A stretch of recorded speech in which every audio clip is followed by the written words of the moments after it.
બનાસકાંઠા જિલ્લામાં અંબાજી ગબ્બર તળેટીની સ્વચ્છતા કરી સ્વચ્છતા હી સેવા અભિયાનનો જિલ્લા કલેક્ટર મિહિર પટેલે પ્રારંભ કરાવ્યો। રાજ્યભરમાંથી 17 સપ્ટેમ્બરથી સ્વચ્છતા હી સેવા 2024 અંતર્ગત સફાઈ અભિયાન હાથ ધરવામાં આવ્યું, જે અંતર્ગત બનાસકાંઠા જિલ્લામાં 17 સપ્ટેમ્બરથી શરૂ થતા સ્વચ્છતા હી સેવા અભિયાન 31 સપ્ટેમ્બર સુધી ચાલશે। હાલમાં જિલ્લાના વિશ્વ પ્રસિદ્ધ શક્તિપીઠ અંબાજી ખાતે ભાદરવી પૂનમનો મહામેળો ચાલી રહ્યો છે, ત્યારે જિલ્લા કલેક્ટર મિહિર પટેલે આજે મા અંબાના ધામ અંબાજી ગબ્બર તળેટી ખાતેથી જિલ્લા કક્ષાના સ્વચ્છતા અભિયાન કાર્યક્રમની શરૂઆત કરાવી હતી। જિલ્લા કલેક્ટર મિહિર પટેલ તેમજ જિલ્લાના અધિકારીઓએ ગબ્બર તળેટીની સ્વચ્છતા કરી વહીવટી તંત્ર સાથે લોકોને પણ સ્વચ્છતા અભિયાનમાં જોડાવા અપીલ કરી હતી।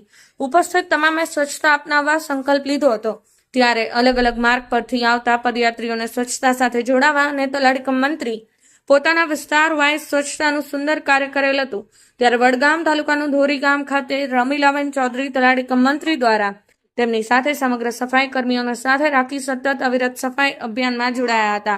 ત્યારે પત્રકાર એકતા પરિષદ પાટણ જિલ્લોના સિદ્ધપુર મિત્ર મંડળ દ્વારા રમીલાબેનનું સન્માન પત્ર આપીને સન્માન કરવામાં આવ્યું હતું। સમગ્ર સફાઈ કર્મીઓને પણ માનભેર સન્માન કર્યું હતું। આ વખતે 2024 મહામેળામાં સફાઈની સુંદર વ્યવસ્થાથી બનાસકાંઠા જિલ્લા કલેક્ટર દ્વારા સફાઈ અભિયાન સહભાગી બનીને સુંદર વ્યવસ્થા કરેલ હતી। સૌને માં જગદંબાના આશીર્વાદ રહે તેવી બનાસકાંઠા વહીવટદારે પ્રાર્થના કરી હતી। જય અંબે, જય અંબે, જય અંબે। ઉમેશ પંચાલ, પાટણ ન્યૂઝ 24, અંબાજી। બોલો બા, ક્યાંથી આવો છો?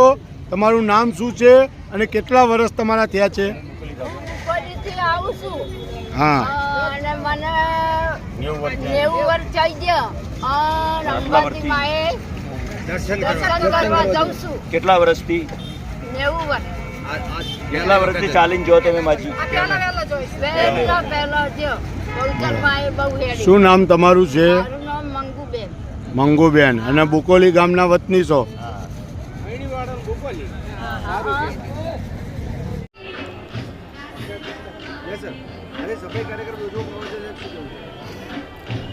સમગ્ર બનાસકાંઠા જિલ્લામાં આજથી સ્વચ્છતા હી સેવા કેમ્પેનનો શુભારંભ કરેલો છે।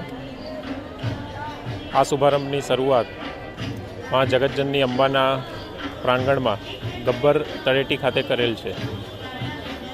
આ વર્ષે સ્વચ્છતા કેમ્પેનની થીમ સ્વભાવ સ્વચ્છતા અને સંસ્કાર સ્વચ્છતા છે, એટલે સ્વચ્છતા એ ખાલી ઝુંબેશ રૂપે મર્યાદિત ન રહેતા આપણા સામાન્ય જીવનમાં આવે, આપણા સ્વભાવમાં આવે અને સ્વચ્છતા એ જ આપણા સંસ્કાર બને, એ થીમ સાથે આ વર્ષના સ્વચ્છતા હી સેવા કેમ્પેનની ઉજવણી થઈ રહી છે।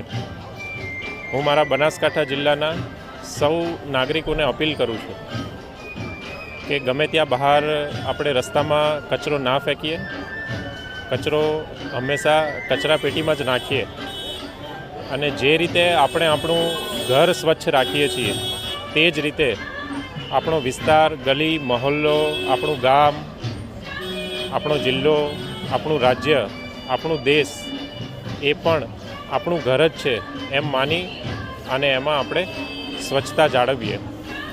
સાથોસાથ સ્વચ્છતાને કાયમ કરવાવાળા અને સ્વચ્છતા સંબંધિત કામગીરી કરનારા આપણા તમામ સફાઈ મિત્રો, સફાઈ કર્મચારીઓ કે જેને કહી શકાય કે આપણા સફાઈ યોદ્ધાઓ, એ સર્વને પણ હું આ સ્વચ્છતા કેમ્પેનની શરૂઆતના સમયે ખૂબ ખૂબ આદરપૂર્વક અભિવાદન કરું છું। ધન્યવાદ। આજે ભાદરવી પૂનમ કે જ્યાં મહામેળો જામેલો છે ત્યાં 220 સેવા કેમ્પો સેવા આપી રહ્યા છે અને સિદ્ધપુર મિત્ર મંડળ અને ગુજરાત રાજ્ય પત્રકારિતા પરિષદ અને તેની સાથે રાજસ્થાન જય અંબે મિત્ર મંડળ, આ ત્રણના સમન્વયની અંદર સેવા કેમ્પ ચાલી રહ્યો છે। પાલનપુરથી રોતા વચ્ચે ધોરી ગામના બોર ઉપર, કાકાના બોર ઉપર કે જ્યાં અવિરત સેવા ચાલી રહી છે। મેડિકલ, મકાઈ અને ચા આ ત્રણની અવિરત સેવા અને એમાં મમરા સેવની અવિરત સેવા ચાલી રહી છે.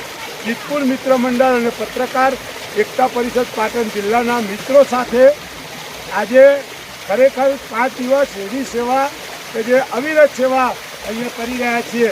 ત્યારે અમારા મિત્ર બાબુલાલ, પ્રકાશભાઈ અને દાસ અને 2 ટેણીઓ, અમારા વિશાલભાઈનો બાબો, એની સાથે એક પવિત્ર ઝરણું જોવા માટે શંકર ભગવાન અને વીર મહારાજના મંદિરે જઈ અને પવિત્ર ઝરણાના દર્શન કર્યા અને પાવન થયા. અને અમારા સેવા કેમ્પનો અમને સેવા કરવાનો આનંદ મળ્યો અને બહુ જય જય અંબેના નારા સાથે અમે અહીંયા સેવા અને અર્ચના કરી અને મા જગદંબાની આરતી કરી. પાટણ ન્યૂઝ 24ના તંત્રી તરીકે રાજુભાઈ પટેલ કે જે અવિરત લાઈવ ટેલિકાસ્ટ પત્રકારો અને સેવા કેમ્પનું કરી રહ્યા હતા. ખૂબ ખૂબ ધન્યવાદ. જય અંબે, જય અંબે, જય અંબે.